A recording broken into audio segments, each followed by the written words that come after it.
This is the new Mercedes-AMG GT 4-door, and it's effectively Mercedes' answer to the Porsche Panamera Turbo. So in this video, I'm going to take you for a walk around the design. I'm going to show you inside it. I'm going to obviously take you for a test drive and for a spin on the track. And before I do all that, make sure you subscribe to this channel and click the bell icon to turn your notifications on so you're alerted when we make a new upload. What you're looking at here, folks, is the most powerful engine you can currently get from Mercedes. So this 4-litre twin-turbo V8 has 639 horsepower and 900 Newton-meters of torque in this GTS model. You can get a slightly less powerful GT version with 585 horsepower and 800 Newton-meters, but then you don't have the bragging rights. Despite the name, the AMG GT 4-door isn't actually anything to do with the normal AMG GT Coupé. So instead of being rear-wheel drive, it uses the all-wheel drive system from the E63S, which is handy considering the performance on tap, which I'll demonstrate now. Seeing as this is Mercedes' most powerful car you can buy, it makes sense to do a standing quarter-mile run in it, and I'm going to use the car's special data logging equipment. So I've got it in its sportiest settings, left foot on the brake, floor the throttle, build the revs up with my pedal, then go! Oh! Come on! This is going fast. What's it going to do? And that is the standing quarter. We did it in 12.24 seconds. Yeah. I was actually expecting it to go a little bit quicker, as I've timed an E63S at 11.2 seconds. Shall we give the GT another chance? That's quick. Here we go. That is super fast. Woo! And that is enough of that. So what did we get? Standing quarter mile in 11.97 seconds. That's not too bad, considering the GT weighs 200 kilos more than the E63. But then it is a little bit more special than a pumped-up E-Class. This is a unique AMG car. You will not be able to get a normal Mercedes version, and it very much looks like an AMG, doesn't it? You've got AMG's latest grille there, and it just seems bigger and more aggressive than on its other models. It's huge. There's also huge air intakes to feed air into that 4-litre V8 engine, though the ones down here can actually shut off when the engine doesn't need cooling to aid aerodynamics. Now moving down the side, you've got some LED headlights there. They're very, very sleek, and actually if you look at the car from certain angles, it kind of reminds me of a shark. A tiger shark, no less. I'm going to be specific about my sharks. So down the sides, you've got 21-inch alloy wheels and huge brakes. These are the standard brakes, and you've got 6 piston calipers for plenty of stopping power. One thing I'm not so keen on though is this, look. What is Mercedes doing here? This fake vent. It's unnecessary because this is an otherwise stylish looking car. And it does that thing that Mercedes do lately where there's no creases, it's all just smooth. It's almost like a pebble that you find on a beach that's been washed smooth by the sea over thousands of years. This car is actually based loosely on the E-Class, but it's wider, it's longer, it's lower, and it's more aggressive. That's why they're giving it some side skirts there, make it look like it's hugging the ground. At the back here, you have got some wide haunches, make it look muscular. You've got a sloping roofline to make it look like a coupe, but look, of course, it has 4 doors, hence the name, but they're frameless doors, so it's very cool. You know, it's coupe-like, isn't it? Now, moving down the back, you've got thin LED tail lights, and you've got what looks like fake air vents there, but actually there's some little holes in there and some holes in here, so they do serve a purpose, letting the airflow over the rear wheel and exit here. Tell you what's also not fake, if you look down here, you've got real exhaust pipes. I mean, they're actually exhaust tips because the pipe is in there, but at least it's not fake like on most Mercedes cars, and as standard you get a performance exhaust, so plenty of noise. There's also a little rear diffuser down here as well, once again to smooth the airflow, but this is a big thing for me on this car. It's the fact that it's a hatchback. So yeah, a hatchback like a Porsche Panamera. Which one do you think looks the best? The Porsche Panamera Turbo or this? Click on the pop-out banner in the top right-hand corner of the screen to cast your vote. The AMG GT 4-door will cost from £121,000 for the normal GT and £135,000 for the higher-powered S version. But does it feel suitably expensive inside? You might look at this interior and think it's pretty much the same as an E63's, but actually there are some very key differences. So these vents, they're like this turbine effect, which look cool, but the biggest difference is down here, this center console, which is absolutely massive. And it's actually been designed to mimic a V8 engine because you've got these little banks. There's 4 on each side of switches where you can control different things such as the volume, the stop-start system, the deployable wing at the back, the exhaust, the traction control, the suspension, the gearbox settings, and obviously your driver's modes as well. You've also got the little AMG gear selector down here, and in front of it is the new Mercedes mouse pad for the infotainment system. So it's touch sensitive and it has haptic feedback, so when you go across different icons it vibrates to let you know you're clicking the right thing. Then in front of it, this one's got some carbon fibre effect here, which covers, the cup holders. Very important those are, and then various toggle switches there for the ventilation system. And this car's got Alcantara for the interior, which makes it feel sporty, as do these wonderful sports seats. Then obviously you've got the infotainment system itself with 2 huge screens. You can control this main screen using this control pad here, or the pad on the steering wheel, and this driver's information display using the left pad, and you can go through different menus and stuff. And generally I really like this infotainment system. I think it's pretty easy to use. In terms of storage, it's actually all right in here, you know, decent practicality. The glove box is an all right size, and the door bins are big as well. That bottle, easily copes with that, and they're lined with felt as well, so things don't rattle around when you're zooming through the corners. The GT 4-door is also good for carrying larger items too. In case you're wondering, you could fit 395 litres in this car's boot. One thing I should point out though is that there's quite a big load lip to lift stuff over, so be careful with your back when you're loading it.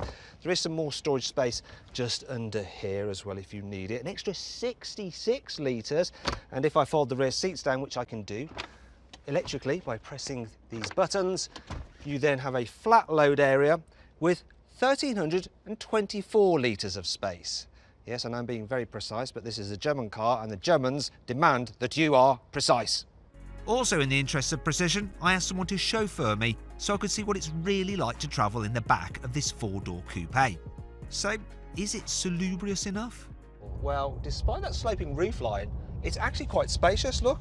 Loads and loads of room, I can't complain about that. I also quite like the fact that you've got these contoured seats in the back, so they feel sporty. So you do feel like you're part of the action, even if you're relegated to the rear. What's not so great though is that it does feel a bit dark. I mean, the black interior is not helping, and neither is the small, narrow rear window. So maybe I'll put this light on and it will help somewhat. Or maybe not. It doesn't do anything at all. I suppose the seat belts do brighten things up a bit, but that's about it. Another problem that I have is the fact that this seat, great sports seats if you're in the front, but they block your view if you're in the back. And if you're someone like me who gets a bit car sick, it's not great, especially when this thing can accelerate really hard. So you might get a little bit more. You might need to carry one of these if you're a bit queasy. And that brings me on to what's not great about this AMG. Well, in addition to that unimaginative 4-door name. A lot of people see this car and go, oh look, you've got a Mercedes CLS, nice. And you'll forever be having to say to them, no it's not. It's an AMG GT 4-door. It's completely different, way more expensive and faster. Yeah, you'll soon get sick of having to constantly explain yourself. There's no separate guide nor runners for the rear seat belt, so when you fold the back seats down, they can sometimes snag, which could get on your nerves. Look at this nasty, cheap bit of plastic down here. It's absolutely awful. It's outrageous to have it in a car which costs well over £100,000. Because the door opening is actually much lower than the roof line, a lot of people may make the mistake of not ducking when they go to get out. Ow. If you're static, you can't rev the engine past 4,000 RPM, which is really annoying if you're sat at the traffic lights and you want to impress other motorists with how cool your car's exhaust sounds. Thankfully, this car has plenty of cool features, which helps make up for all this. Here's 5. The AMG GT 4-door gets rear wheel steering as standard. So at lower speeds, the back wheels turn in the opposite direction to the front wheels, a bit like on a forklift truck, to aid low-speed manoeuvrability. But then, when you're going at higher speeds, they turn in the same direction as the front wheels for improved high-speed stability. The car has an active rear spoiler which can raise to 4 different positions depending on how fast you're going, or you can raise it fully up when you're just cruising around by pressing a button in the cabin if you think that looks cool. You can get the car with dynamic engine mounts, so when you're just cruising along, it holds the engine kind of loosely so you don't get too many vibrations entering the cabin. But when you're going fast through some corners, it holds it tightly to improve the handling. If you have the GTS model, it comes as standard with an active rear differential, and that can send power to which rear wheel has the most grip for optimal corner exiting traction. You get the new AMG sports steering wheel, and that has special toggles here for various functions like the gearbox, the suspension settings, and the various driving modes. Also, you can turn the car from 4-wheel drive to rear-wheel drive by selecting drift mode. Though this is not recommended for road use. Speaking of which, what's the GT 4-door like to drive? Well, yeah, it feels like a proper full-fat badass AMG. You know, I've got it all in its comfiest setting, but I can tell that there's a beast lurking beneath, because all I have to do is put my foot down and it just takes off. I mean, this thing's got so much pulling power. And that gearbox, you've got 9 speeds. 9 speeds for it to think about. Yeah, it can just find the right gear instantly. And I've got to be careful because I'm in America, and on this road the speed limit is just 65 miles an hour, and you exceed it like that. So the air suspension, which you get as standard, even in comfort mode, it never feels floaty. It always feels tied down. You do feel the odd bump here and there, but it's never too bad. The steering, it's sharp, it's precise, and I love the fact that you've got this Alcantara covering. It just makes the car feel sporty. Just cruising along, you can feel that V8 engine just kind of whirring away, even with the exhaust in the quieter setting. You could do mile after mile in this thing. But then you can twiddle some knobs and make it a little bit more aggressive. So I'm going to turn this dial, put it into sports mode. In fact, why not go to Sports Plus? Adds weight to the steering, sharpens the throttle response, makes the gearbox more responsive as well, and it's put me into the stiffest of 3 settings on the suspension. But I don't want that because it's a little bit too stiff for the road. So I'm going to knock it back into the middle setting, which is fine for fast road driving. I like the fact that I can like mix and match all the different settings. So yeah, I'm going to put the exhaust in its loudest setting. I'm going to put the gearbox into manual mode, and I'm going to change the gears myself because that will let me play a bit more with the exhaust. I mean, this is silly. But it's so much fun, and that's what AMGs are all about. They're raucous, they're bad, they're crazy. They make you feel alive, and this car definitely makes you feel alive. However, will it kill you should you dare to take it on a circuit? So this is a very technical track. It's quite hard to learn. So to be able to confidently drive around it in a car that weighs 2.1 tons, well, it has a lot to say for how well this thing is set up. It's really predictable, really well balanced. The 4-wheel drive system is great for hauling you out of tight turns, giving you plenty of grip. But even if you have it in all-wheel drive mode, there's just so much oomph. You can just get it sliding. You've got this kind of intermediate stability control off setting, and it lets you have a little bit of slip without you getting into any trouble. Those big brakes do a good job as well. If you're doing a lot of circuit work, you're probably going to want the optional carbon ceramics. I tell you what, this is a proper thing, you know, good on the road, capable for a massive car on the track. This is a machine that can be all things to all men and all women, so long as you can afford it.